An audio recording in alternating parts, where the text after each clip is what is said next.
¿Cómo califica usted el servicio del macrobús, del tren ligero, y si el costo de pasaje debe ser igual, mayor o inferior a lo que conocemos como el transporte urbano, el tradicional? Esa es la pregunta del día de hoy. Hay algunos comentarios de ustedes y más adelante le estaremos dando salida a los mismos. Saludamos en la línea telefónica con muchísimo gusto al doctor Óscar Constantino Gutiérrez. Él es consultor en Derecho Constitucional y Administrativo. Doctor, ¿cómo está? Muy buenas tardes. Buenas tardes, con el gusto de saludarlo a ti y a tu auditorio. Gracias, doctor.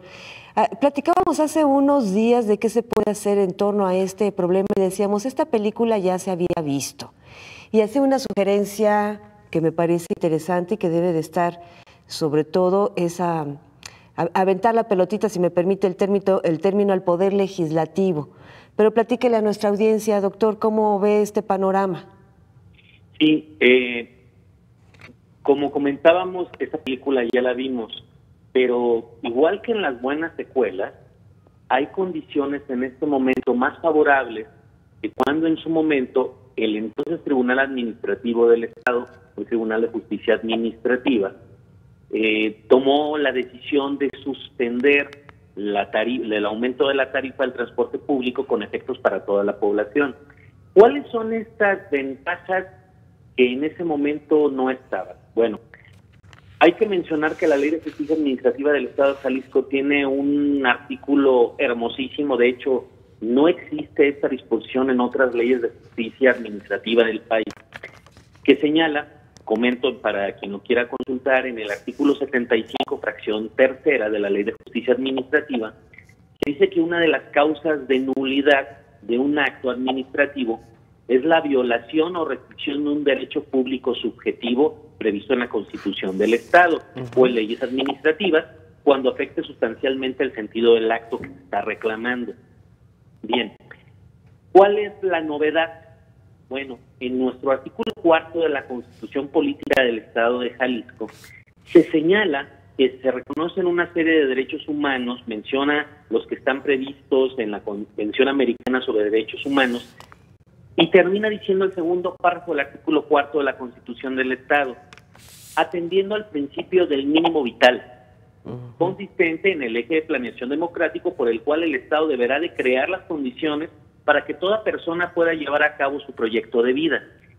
Esta disposición permite que lo que en su momento se hizo se pueda hacer con mayor refuerzo, es decir, en este momento existen mayores fundamentos documentados en nuestra Constitución de manera explícita para decirle al Tribunal de Justicia Administrativa: requiero que nulifiques en el juicio de nulidad precisamente este acto de aumento de tarifas porque me viola o me restringe un derecho público subjetivo previsto en la Constitución, en específico el principio del mínimo vital. El principio del mínimo vital significa que el Estado debe proteger las condiciones mínimas de supervivencia de la gente, considerando que a la mayoría de la población, existen estudios al respecto, se le da 40% o más de su ingreso en transporte.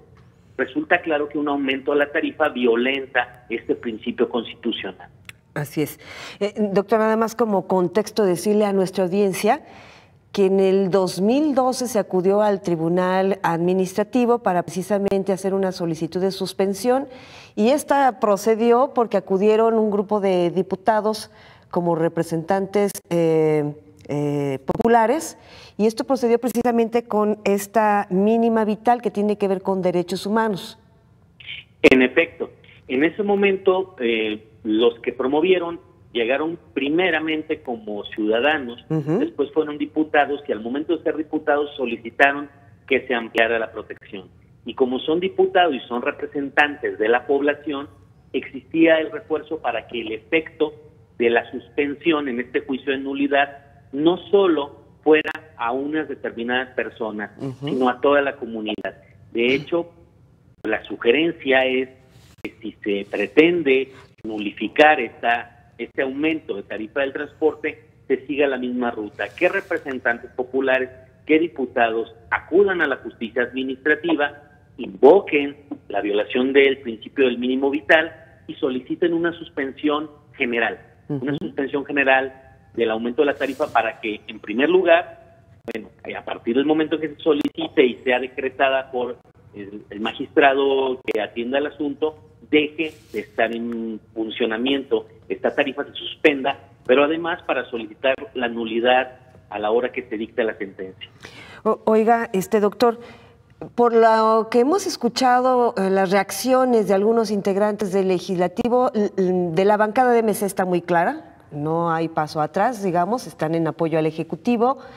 De MC de Morena veo como movimientos o reacciones un poco lentas. Por parte de la bancada del PRI, la diputada Mariana Fernández habla de un amparo colectivo. ¿Son cosas distintas el amparo colectivo? Sí, el amparo colectivo es un procedimiento que se lleva ante un juez federal. Aquí el principal tema o la principal cuestión es si puede uno acudir al amparo antes de ir al juicio de nulidad. He de decir que, bueno, hay un principio en nuestro sistema que se llama principio de definitividad y nos sostiene que primero hay que agotar medios ordinarios de defensa, como es acudir a la justicia administrativa, antes de poder acudir al amparo. Pero hay excepciones a esta regla, que está en la misma ley de amparo. Bueno, podrían atenerse a esas excepciones para acudir al amparo por acción colectiva. De la misma manera, se podría promover el juicio de nulidad ante el Tribunal de Justicia Administrativa mediante una acción colectiva, es decir, podría darse el caso de que una cantidad muy importante de ciudadanos reclamaran la nulidad del aumento de tarifa. No obstante, estimo yo que el mecanismo que es más práctico desde el punto de vista procesal es que si ya tenemos el precedente de que a través de la acción de unos legisladores que logró en el Tribunal Administrativo de ese entonces, hoy Tribunal de Justicia Administrativa, que se suspendiera la tarifa, pues el camino está ya dado y además existen fundamentos en la Constitución del Estado de Jalisco que refuerzan este criterio. No descartaría yo un amparo a través de un mecanismo colectivo de reclamación, pero se puede dar el caso de que el juez de distrito que atiende este asunto diga que primero hay que agotar los medios ordinarios de defensa y entonces perdería la oportunidad. Claro, una buena estrategia de litigación implicaría quizá hacer las dos cosas, no está peleada una cosa con la otra. Sí, pero me parece que tiene razón, doctor, si ya hay un caminito andado, si hay un antecedente, si funcionó, si hubo resultados, pues sería seguir el mismo, y si en el tribunal les dicen que no, bueno, pues entonces seguir otros caminos, ¿no? De hecho, no lo descartaría completamente. He de decir que la diputada Mariana Fernández es una legisladora muy inteligente y muy bien asesorada. Podría decir yo que no estaría de más atender las dos vías. Una litigación de este tipo no es inadecuada. Yo sugeriría que se hicieran las dos cosas. Evidentemente ya existe el precedente en la justicia local, pero pues no está de más hacer lo otro. De todas maneras, habría que considerar, y de hecho lo platicábamos hace unos días, existe un principio de derechos humanos que se llama per saltum, que permite de alguna manera saltarse instancias.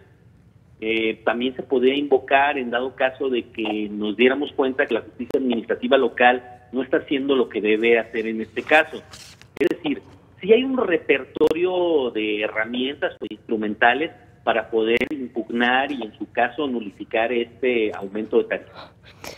Oiga, doctor, y con su experiencia y por lo que ha podido analizar en estos últimos días, ¿sí les ve ganitas a las y los diputados para entrarle al tema?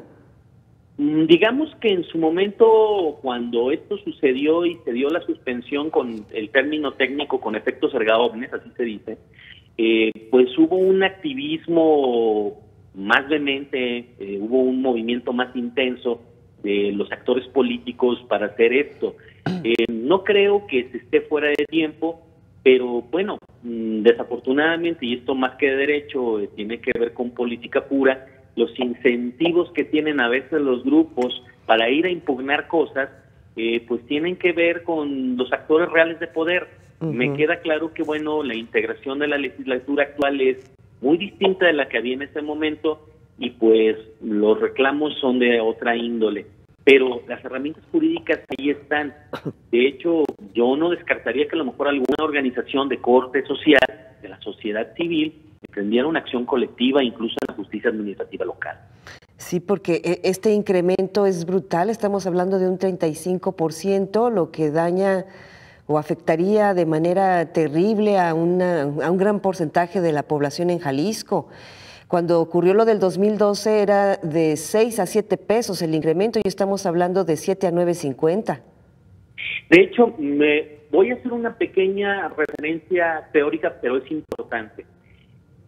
Cada vez que se dice que una actividad de servicio público, lo que hacemos es que el Estado le quita una libertad a las personas. Es decir, dice, esto que podían hacer los particulares ahora lo hago yo, gobierno. La contraparte de ello es que lo tiene que hacer mejor que los particulares. Cuando estamos hablando del transporte público como servicio público, que en su momento se concesiona, se parte de la lógica de que se le hizo servicio público al transporte para evitar el lucro. Por eso se saca del área de libertad de los particulares y entra al área exclusiva del Estado. Es el que tiene la potestad de concesionar o no concesionar. En esa lógica tienen que ser las tarifas. Así es. Y bueno, lo platicábamos en estos días. En cualquier otro servicio privado, cuando a uno le anuncian que va a haber un aumento de tarifa porque van a mejorar las condiciones de servicio, siempre uno tiene la libertad de cancelarlo. Las personas no pueden cancelar, dejar de moverse. Sobre todo los que tienen ingresos más pequeños en este país y que dependen del transporte público, que tienen que tomar 3 camiones de ida o 3 de regreso todos los días, pues simplemente los hace inoperativos en su supervivencia al hacerles un aumento de este tipo.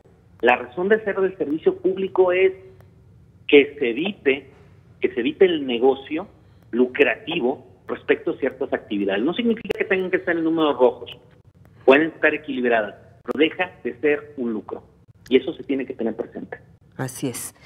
Estimado doctor, gusto en saludarle y muchísimas gracias por platicar con nuestra audiencia. Muchísimas gracias a ti, saludos a todos. Y seguimos